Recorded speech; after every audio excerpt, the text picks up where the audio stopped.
si Lacson daw, ay si ano daw, si Rapi Tulfo daw ay nasa patas na daw ni VP Sara Duterte. Pag-usapan natin to. Tabla ng pagtapatin sa isang presidential pre-election preference survey sina Vice President Sara Duterte at Senator Rafi Tulfo. Ang survey kinomisyon ni Senator Migs Zubiri. At nakatutok si Chino Gaston. Sa Pulse Asia Survey na isinagawa noong February 27 hanggang March 2 na kinumisyon ni Senador Juan Miguel Zubiri, tinanong ang mga respondent kung sino. Eto naman Ito magtataka ka, bakit si Zubiri ang nagkomisyon? Kung saan ngayon napapabalita na iaakyat na yung impeachment sa Senado. Kasi out of nowhere, nagkomisyon ka lang. Ano interest mo? Hindi ka naman wala ka namang plano tumakbong presidente unless mayroong nagsabi sa iyo. I don't think merong ibang nagsabi sa iyo. Unless napagkasunduan ninyong mga senador, tara mag-commission nga tayo, tingnan nga natin kung talaga bang malakas si VP Sara Duterte, mananalo ba talaga to? Kasi pag nanalo to, delegates tayo pagdating ng 2028, di ba? Ang kanilang iboboto sa one-on-one na tunggalian ni Vice President Sara Duterte at ilang piling kandidato sa pagkapangulo. Kung magtatapatan daw si Duterte at si Senador Rafi Tulfo, tabla ang kalalabasan ng resulta. Parehong 46% ang kanilang nakuha sa survey. Kung sina Duterte at dating Vice President Leni Robredo ang magtutunggali, 51% ang nakuha ni Duterte habang 43% ang kay Robredo. Kung sa pagitan naman ni Duterte at Senator Bam Aquino, ang laban 55% ang pumili kay Duterte habang 32% kay Aquino. Tinanong din sa naturang survey. Kita nyo yun? Kita nyo yun? Yung si hindi talaga gusto ng tao mga dilawan, yung mga pinklawan Alam mo kung ba, ako sariling ko lang ito Sarili ko lang itong opinion. Bakit pumantay dito si Tulfo, si Rapi? Kasi sa mas madami pa rin talaga ang Luzon. Alam naman natin na talaga namang malakas si Senator Rafi. Yan, hindi natin pwedeng i-deny kasi yung programa niya nga malakas talaga yung nagawa ng kanyang programa. At saka yung kausap niya kasi masa. Yan yung DNE. Yan yung hindi masyadong nakikisali sa politika. Yan yung ang sikmura muna yung kanilang inaatupag. Kaya alam mo, tama yung diskarte ni Senator Rafi dito. Hindi ko sinasabing tama si Senator Rafi. Pero tama yung diskarte niya dito na hindi siya nagsalita. Hindi siya nakisali sa gulo. Kasi dahil dyan, tumaas siya. Ayun kita nyo, nag-46 siya. Pero kung papansinin nyo yung mga political opponent ni VP Sara Duterte, hindi nakahabol. Kung sina Duterte at dating Vice President Leni Robredo ang magtutunggali, 51% ang nakuha ni Duterte habang 43% ang kay Robredo. Kung sa pagitan naman ni Duterte at Senator Bam Aquino, ang laban 55% ang pumili kay Duterte. So ibig sabihin yung mga dilawan, kanina yung pinklawan si Leni, mababa pa rin. Si Bam Aquino, mababa talaga. Lalo na yung Ontiveros nyo, tsaka si Remulla. Kung ako nailagay doon, pabubura ko na lang yung pangalan ko kung gano'n na nakuha ko, pabubura ko yung pangalan ko. Ako magkukomisyon, burahin niyo yung pangalan ko. Habang 32% kay Aquino. Tinanong din sa naturang survey kung ang tunggal. Tingnan nyo to, Ito yung lahat na. Alam mo, magtataka ka dito, Kasi sa mga news, ang kanilang binabalita, si Rafi Tulfo at saka si VP Sara Duterte pantay. Pero ito, mabuti pa yung GMA. Ito, pag tama palakpakan, pag malibanatan dito, sinabi ng GMA na lumaki ang agwat. Ayun ay sa pagitan ni Duterte at 5 iba pang kandidato. Dito, nanguna pa rin si Duterte. Lumaki ang agwat niya kay Robredo na pumangalawa. Di ba yung iba atat na atat ibalita yan? Dati na kumonti na lang ang agwat mula kay VP Sara Duterte at saka kay Robredo. Pero at least dito, pinakita na lumaki ang agwat ni VP Sara Duterte kay Leni Robredo. Sa ibang news, wala. Lalo na sa news ng mga oligarch, wala yan. Ang focus nila na kay Duterte tsaka kay Rapi Tulfo. Oh. Pero makikita ninyo dito, kawawa naman si Risa tsaka si John Vic, no? Dapat sinama nyo si Torre tsaka si Trillanes. Mantakin mo kung nandiyan si Trillanes tsaka si Torre. Alam mo, matatalo talaga ang kalaban ni VP Sara Duterte sa pataasan ng ihi. Kasi pataasan sila ng ihi eh. Sino ba talagang tatakbo sa atin? Nangangarap si Risa Ontiveros. Ang ina 2%, mangangarap ka. Hayop. Ang ina-addict ka lang kung ang ilusyon mo manalo ka. Oo, ilusyonada ka kung ano. Hindi ko alam kung sabog ka ba. Hindi ko sinasabing sabog si Risa. Ang taong sabog lang ang mag-iilusyon na mananalo siya kung may 1 o 2% siya. Hindi ko sinabing sabog si Risa, hindi ko sinabing sabog si John Vic, pero yung taong lulong lang sa droga, yun lang ang mag-iilusyon na makakaabot ka at mananalo ka sa porsyentong 1 or 2% ka. Ito to. Ito nga, ito, walang biro. Tingnan nyo ha, panoorin pa natin. Sumunod, sina Tulfo, Aquino, Senador Risa Ontiveros at DILG Secretary John Vic Remulla. Sabi ni Zubiri, siya ang nagbigay ng mga pangalan sa kinomisyon niyang survey. Quarterly raw ito gagawin para makita kung sino ang nangunguna at kinukonsidera talaga ng publiko para sa 2028. Sabi ni Zubiri, ibang mga pangalan naman ang isasama sa susunod na survey. Asahan na raw na maglalabas ang Pulse Asia ng mga survey kaugnay sa mga posibleng kumandidato sa 2028 presidential at vice presidential elections. Magpapatuloy raw ito para mas mabasa nila ng maayos ang political landscape habang papalapit. Weird di ba? Bakit magpapa-survey ito si Zubiri? Bilang isang senador, lalong-lalo na ngayon, ang pangit ng basa na yan.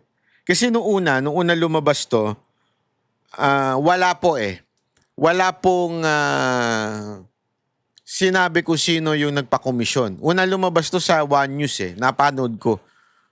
Yung tatlong Duterte haters doon, napanood ko, sinabi nila na pantay na daw si Rapi, tuwang-tuwa sila. O, tapos sabi na kesyo daw may habol talaga, ganyan-ganyan. At hindi nila sinabi kung sino yung nagpa-komisyon. Eto ngayon, ewan ko kung nabuking ba ito o inamin talaga na si Zubiri. Bakit? Tama-tama ang impeachment packet na sa Senado kung makakuha sila ng boto at di sila makinig sa warning ng INC. Eleksyon. Sabi ni Pulse Asia President Ronald Holmes, masyado pa raw maaga para malaman kung ano talaga ang kahihinatnan ng eleksyon. And layo-layo pa ng eleksyon. The shift in terms of preference, I don't think it's meant to condition minds. I don't think surveys even condition minds of people closer to an election. So I will dispute that mind conditioning effect of surveys. Si Tulfo nagsabi ng wala siyang balak tumakbo bilang Pangulo. Final answer, wala po akong balak na tumakbo as President sa 2028. However, I believe I'm doing very well as Senator and I can do a lot more as Senator. Therefore, pakinggan natin yung buong maganda yung statement niya dito Alam mo, dito sa part na to, pupurihin ko ito Hindi, totoo kasi sabi ko sa inyo, pag tama palakpakan, pag mali banatan Maganda yung sinabi niya dito and somehow, sana maging ganito yung iba. Ibigay nyo na kay VP Sara Duterte ang 2028. Wala talaga kayong pag-asang manalo. Latest survey lang kung saan, kung nag-one-on-one with VP Sara, 46% type ba kayo? well, una sa lahat, buong pakumbaba, ako po yung nagpapasalamat sa tiwala. Pero I said it before and I'm going to say it again, wala pa akong balak na tumakbo as President sa 2028. However, I believe I'm doing very well as Senator and I can do a lot more as Senator. Therefore, maasahan niyo, re-electionist ako sa 2028. Even if Yun. mataas ang number niyo sa survey, that will not change your mind, sir? No. Bakit po? Bakit, sir? I'm very happy as Senator, like I said. So, ba't pa ako aakyat? Yung mga media, gustong-gusto talagang tumakbo siya kasi mga Duterte haters siya mga yan Na totoo lang. Kaya pinipilit kinukumbinsi. Buti, alam mo, Senator Rapi, dahil dyan, saludo ko sa Kasi tama yung sinabi niya, I'm doing good as a senator. Kasi remember, yung heart ni Senator Raffy, I'm not saying hindi siya karapat-dapat pero not now. Ang kanyang damdamin talaga ay nandun sa mga masa. Kaya nga yung focus ng pagbanat niya, yung mga nasa masa, tungkol sa kuryente, tungkol sa immigration, tungkol sa ganyan. Kasi nandun siya. Yun yung kanyang porte. Nandun yung kanyang puso. 'Di ba? Iba kasi ang leading the nation. Magkaiba yun. You have to be a visionary. You have to be pangkalahatan. Mag-isip. Iba ang diskarte sa nation. Eto, kung yung mga detail, sabi nga, dito siya magaling Dito ako nakakagawa na maganda. Yun na sinabi niya, I'm doing good as a senator. Why would I go for a national? Tama siya dyan. That's a perfect answer. Parang sa Miss Universe. Higher office. And then, I don't want to commit the same mistakes that others committed. Mga elected officials, first termer pa lang sila. And then after first term, tumatakbo agad sila sa higher office, so higher position, and they failed. Sir, So, kahit pa magkaroon ng clamor for you to run, I don't think so. Final answer na yan, sir. Na hindi. Final answer. Yun. Sir, what if mas makakapaglingkod kayo as president? Pwede na ako maglingkod as senator, di ba? Yun! Lingkod bayan tayo. So, yun yun. Pero mas malawak, sir, as president. Mas maraming sakit sa ulo. O, diba? Yun. Maganda yung sagot dyan. tumaas ka na sa survey kay VP Sara. Mas kinababot pa hanggang langit.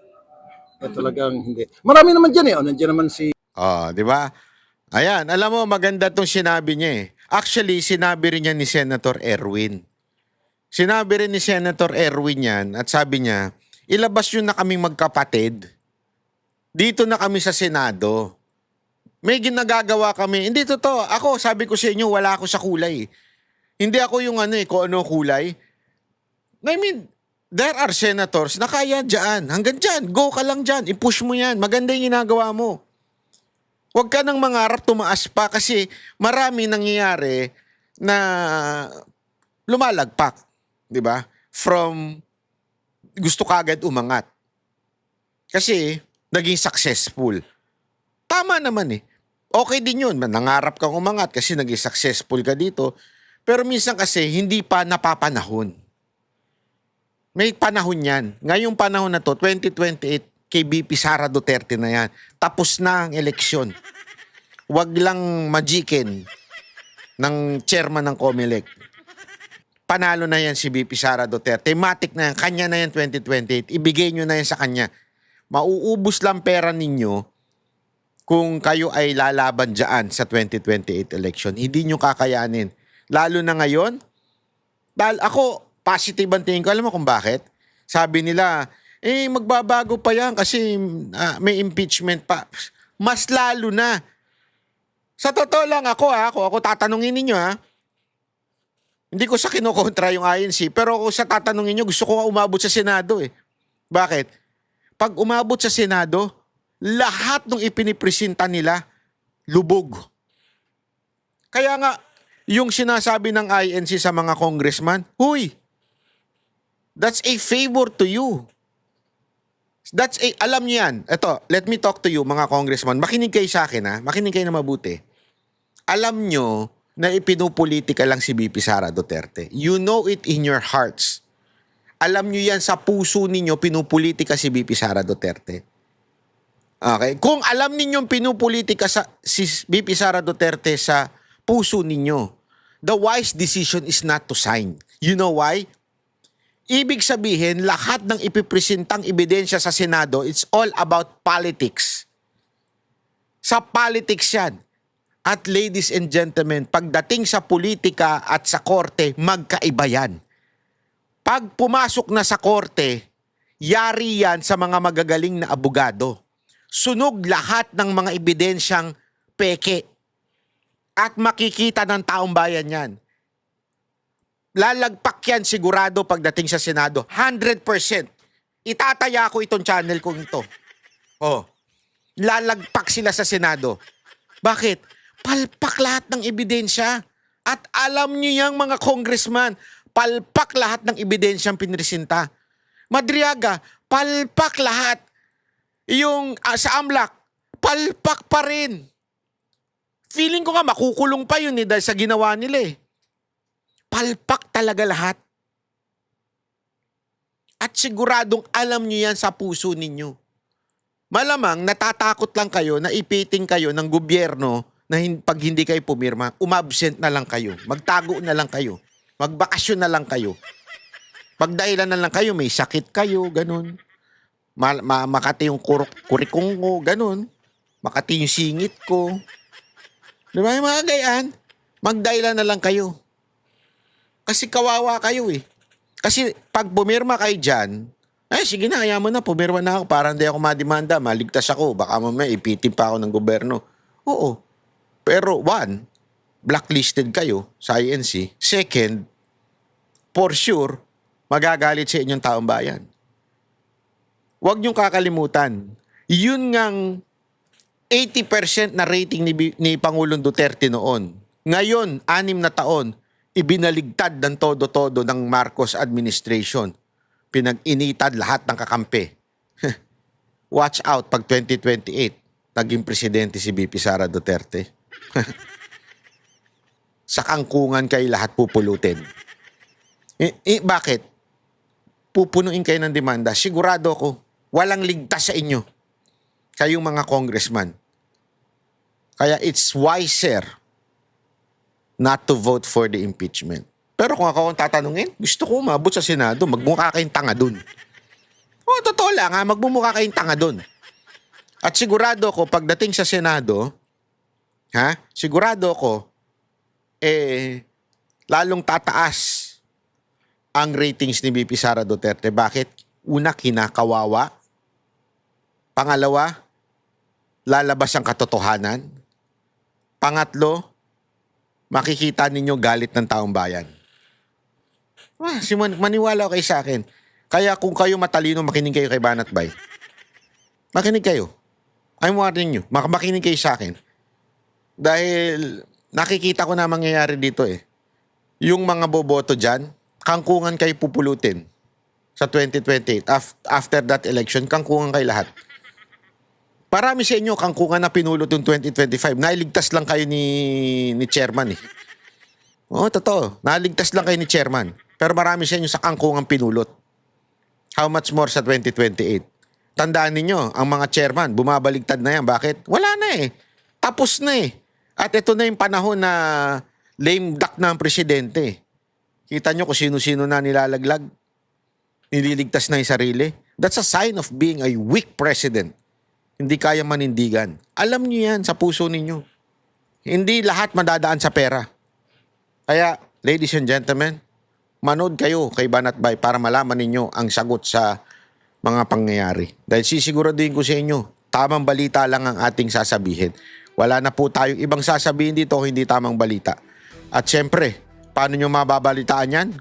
Kung hindi kayo nakasubscribe, wala mangyayari. Kung hindi kayo yung isi-share ito, wala rin mangyayari.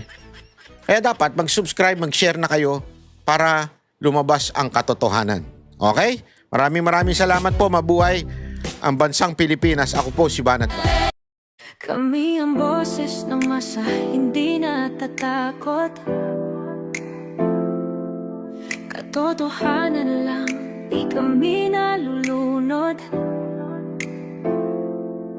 Walang bahid ng sismis, lahat ay totoo. Kahit sino ka pa, pag mali ka babanatan ka. Walang pinipili kulay, wala kaming kinikilingan. Basta para sa bayan, kami lalaban. Pag tama palapakan, pag mali banatan. Di matitinag, di matatakot, para sa bayan tuloy ang sigaw. Sa harap ng kamera, walang halong takot. Mga baluktot, lahat kayo'y